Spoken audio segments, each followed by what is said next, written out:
राधे राधे भक्तों, स्वागत है आप सभी का आपके अपने प्रिय चैनल प्रेमानंदा पर।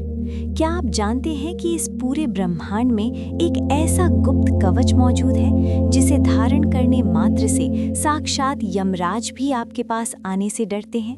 एक ऐसा सुरक्षा चक्र जिसे स्वयं सृष्टि के रचयिता ब्रह्मा जी ने महामुनि मार्कंडेय को बताया था।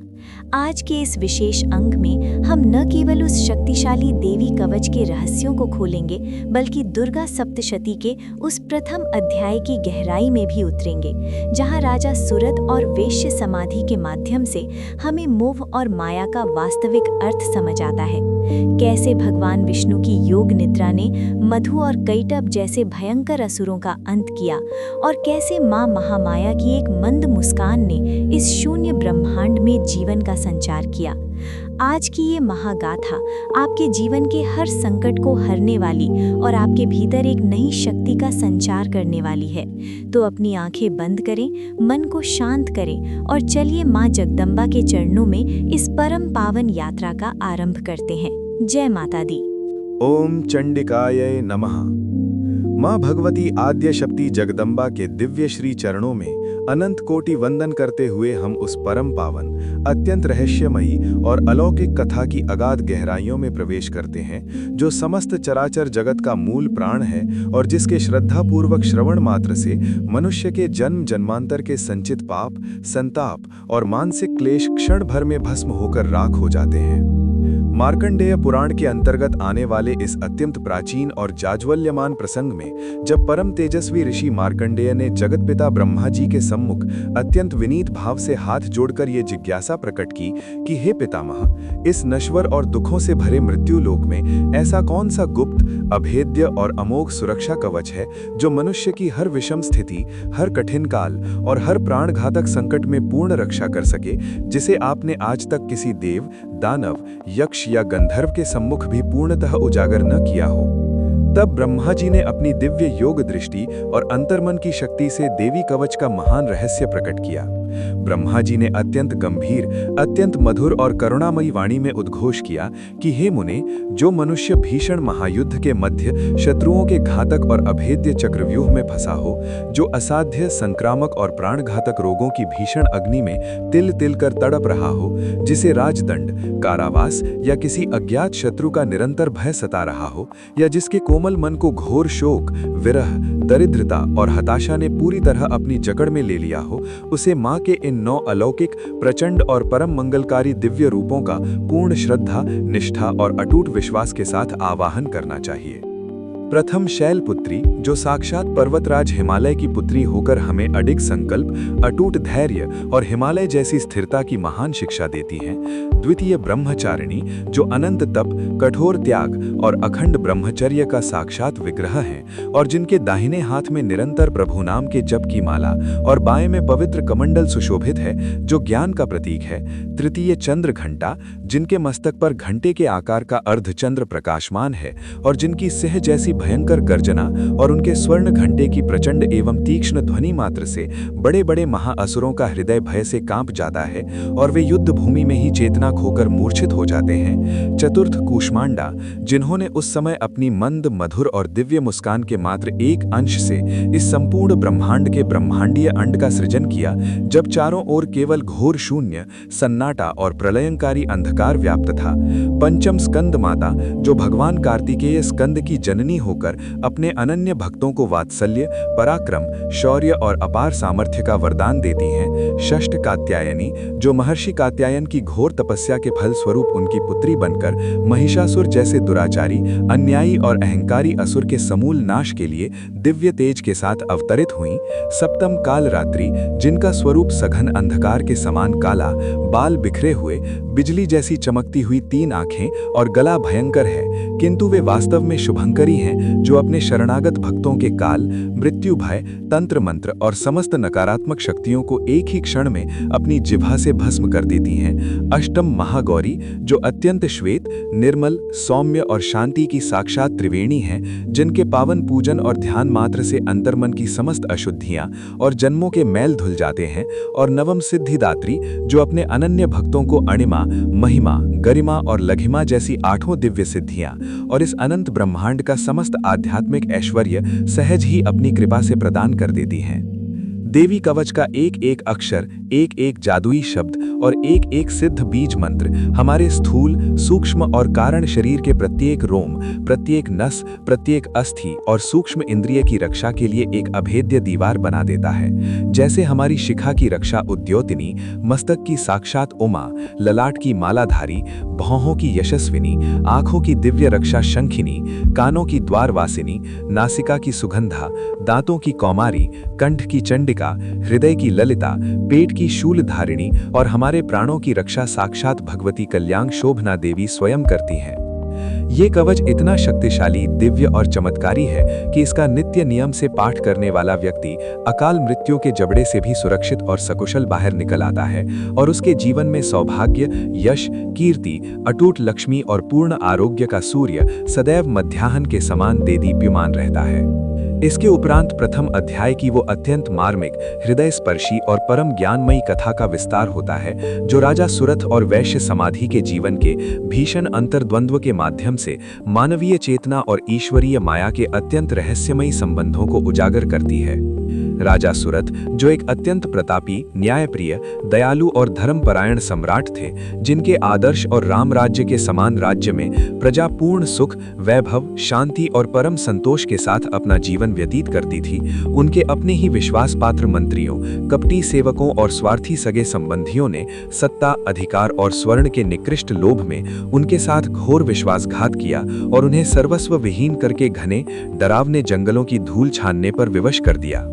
जब राजा अत्यंत व्याकुल, हताश और एकाकी होकर महाज्ञानी मेधा मुनि के उस दिव्य आश्रम में पहुंचे, जहां हिंसक पशु भी अपनी क्रूर प्रकृति त्याग कर एक दूसरे के साथ प्रेम से रहते थे, तो वहां की सात्विकता ने उनके क्लांत शरीर को तो कुछ पल की शांति दी, किंतु उनका अशांत मन अभी भी उन्हीं पुरानी स्मृतियों, विशाल राजमहलों, अपने प्रिय और विशालकाय राजकीय हाथी और उस अनंत राजकोष की चिंता में निरंतर लिप्त था, जो अब पूरी तरह क्रूर और अन्यायी शत्रुओं के अधीन हो चुका था।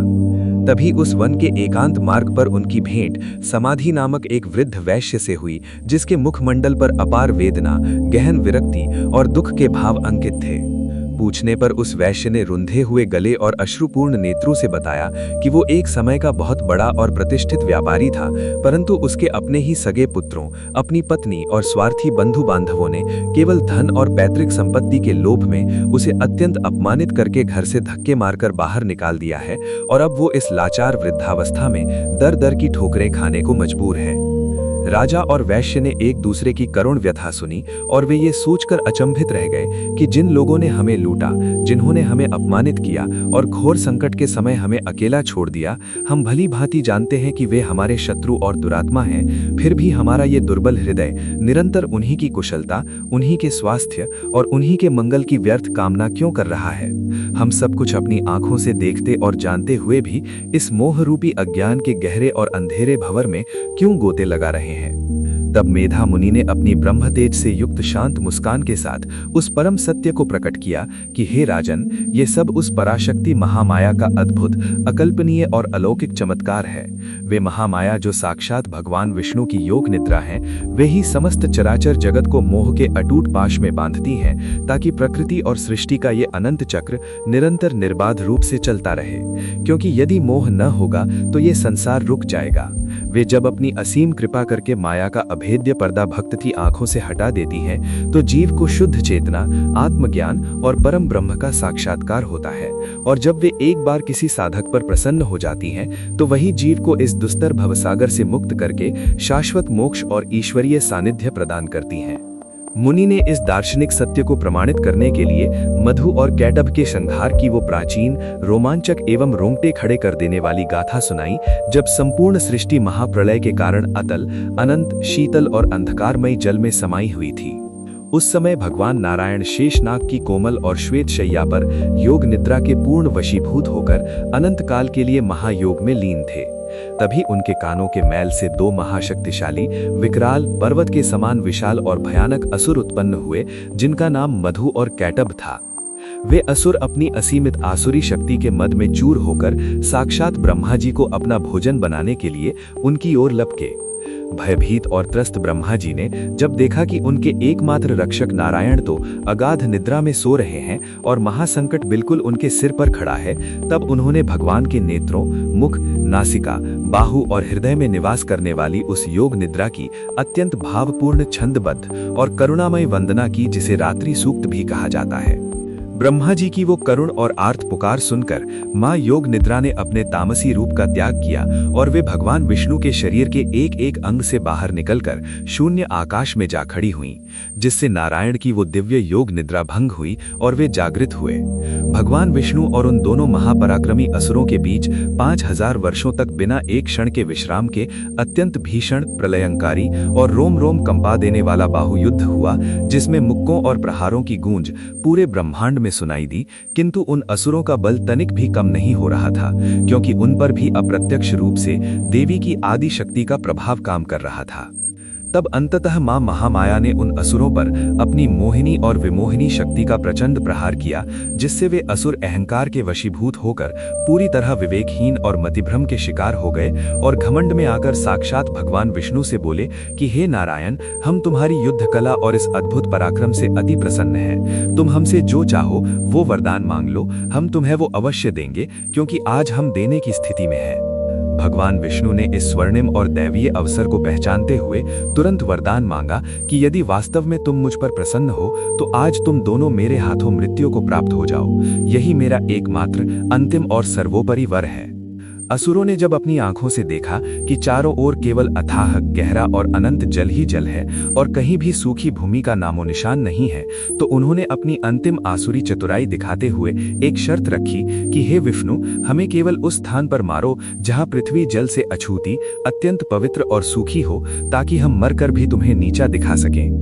तब भगवान विष्णु ने अपनी विराट और अनंत माया का प्रदर्शन किया और उन दोनों महासुरों के मस्तक को अपनी विशाल जंघा पर रखकर, जो जल से ऊपर थी, अपने अमोघ सुदर्शन चक्र से खंड खंड कर दिए, जिससे अधर्म का अंत हुआ। इस प्रकार देवी महामाया की असीम, अनंत और अकल्पनीय कृपा से ही उस समय महाप्रलय में अधर्म का नाश हुआ, ब्रह्मा जी के प्राण बचे और देवताओं को पुनः नया जीवन और स्वर्ग का निष्कंटक राज्य प्राप्त हुआ।